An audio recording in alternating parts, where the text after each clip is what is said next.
Assalamualaikum warahmatullahi wabarakatuh. Selamat datang di channel Ardi Chana Farm.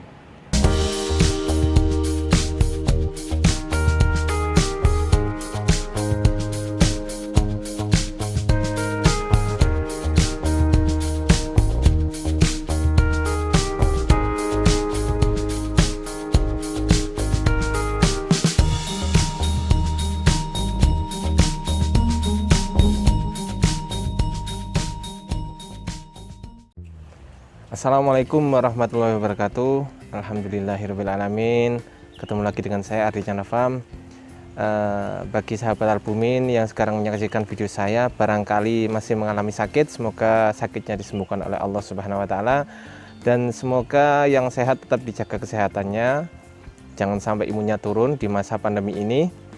Kita benar-benar harus protektif ya teman-teman. Kita harus benar-benar bugar, kita harus benar-benar menjaga imun.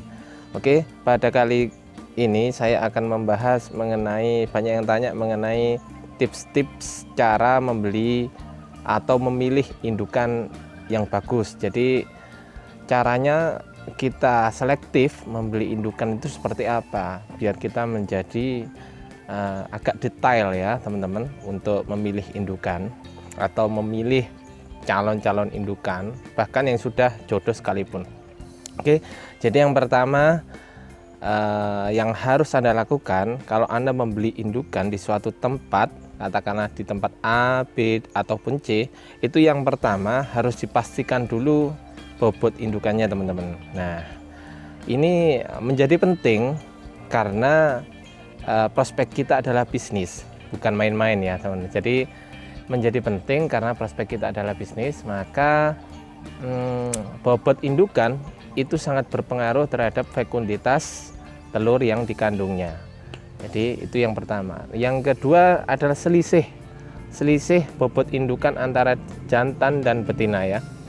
Jadi katakanlah gini, kalau si jantan itu adalah bobotnya 7 ons, maka meskipun betinanya 7 ons, jangan sampai selisihnya itu melebihi 1 ons teman-teman. Katakanlah 7 sama 1 kilo, itu kan sudah melebihi daripada 1 ons. Kalau bisa itu yang imbang ya teman-teman. Agar apa? Ini fungsinya itu adalah untuk mengimbangi libido daripada si jantan dan juga si betinanya. Kalau libidonya nggak imbang atau nafsunya ikan gabus itu tadi nggak imbang teman-teman, jika dia mau melakukan perkawinan, maka nanti yang terjadi adalah salah satu pasti ada yang kalah. Dia kalau mau melakukan perkawinan, dia harus bertengkar dulu teman-teman. Makanya kenapa eceng gondok di atas yang kita taruh itu pasti rusak kan.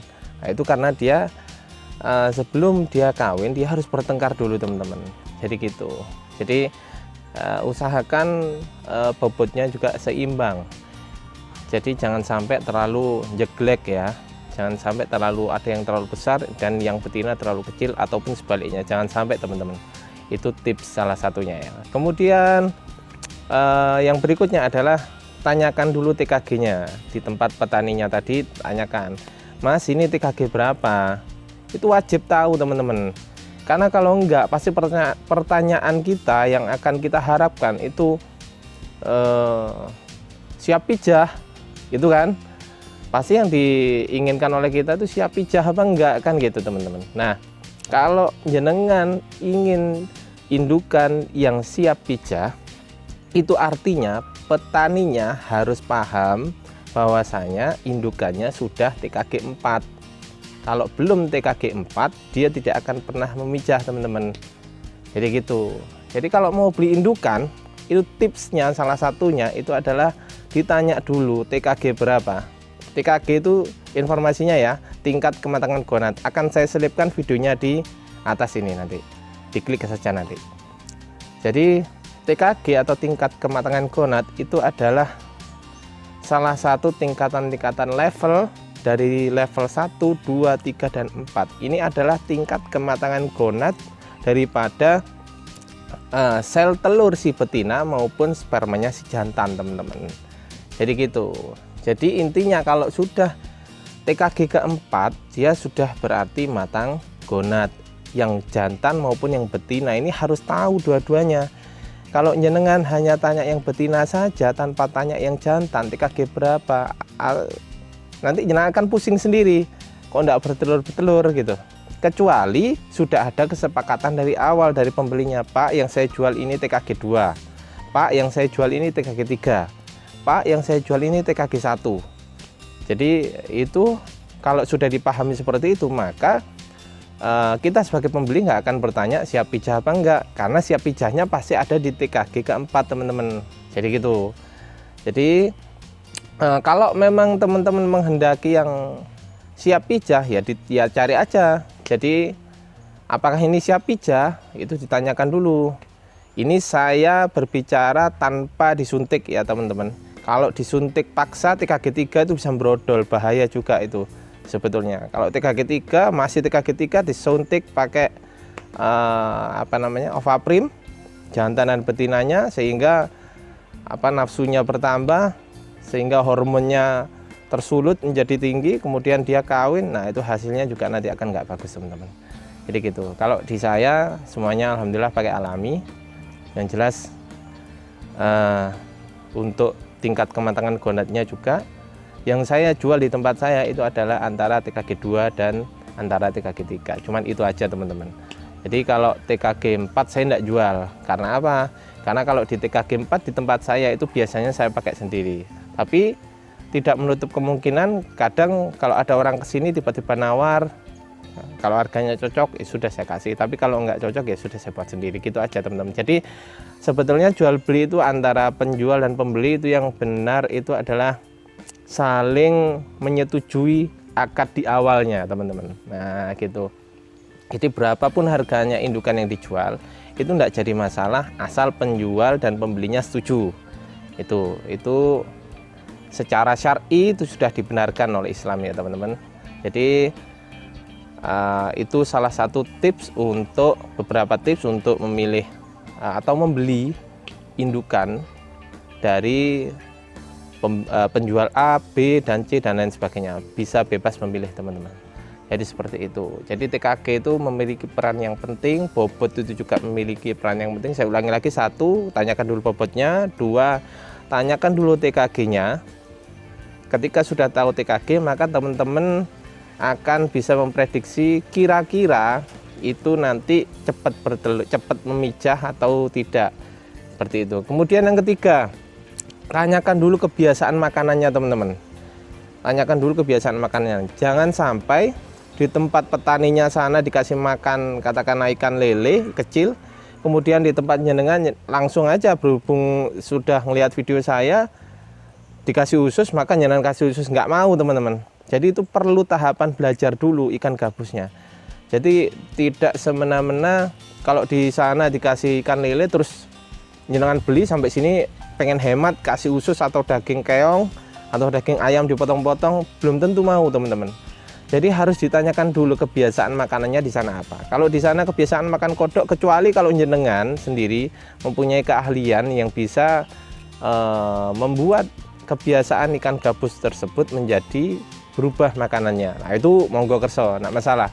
Tetapi saran saya ditanyakan dulu, ini hal-hal yang penting teman-teman. Hal-hal yang penting, meskipun ini sepele tapi sebetulnya penting ini.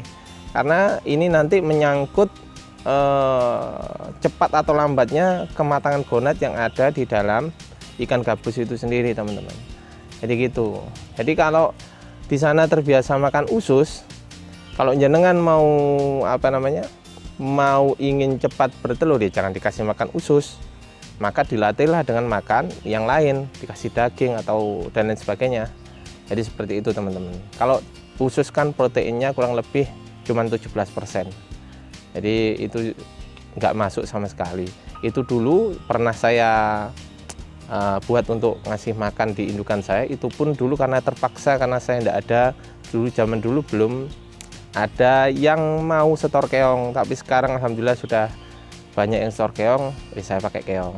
Kalau teman-teman menggunakan usus pun itu bisa, ya tidak masalah juga, tidak masalah juga. Tidak ada yang salah di situ, asal ikannya mau makan gitu aja teman-teman.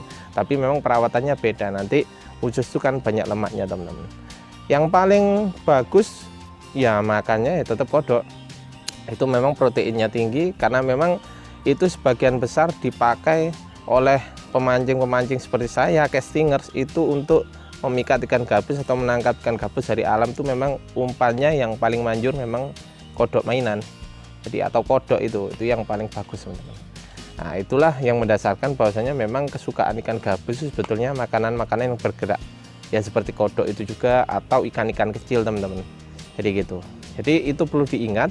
Kemudian yang keempat, tanyakan harganya. Kalau pembelinya cocok dengan harganya, penjualnya juga oke, ya sudah, deal, salaman, dibeli. Dan juga jangan lupa tanyakan dulu cara packingnya untuk pengiriman ke tempat Anda. Jangan sampai lupa, packingnya menggunakan apa? Menggunakan oksigen, iya, oke. Berapa jam, pakai transport apa, kemudian pembayarannya seperti apa, lah itu perlu ditanyakan, teman-teman. Oke, jadi tips-tips untuk memilih indukan sepertinya sudah saya sampaikan. Jika ada yang kurang jelas bisa ditanyakan di kolom komentar, teman-teman. Oke, kurang lebihnya saya mohon maaf. Wassalamualaikum warahmatullahi wabarakatuh dan salam albumin.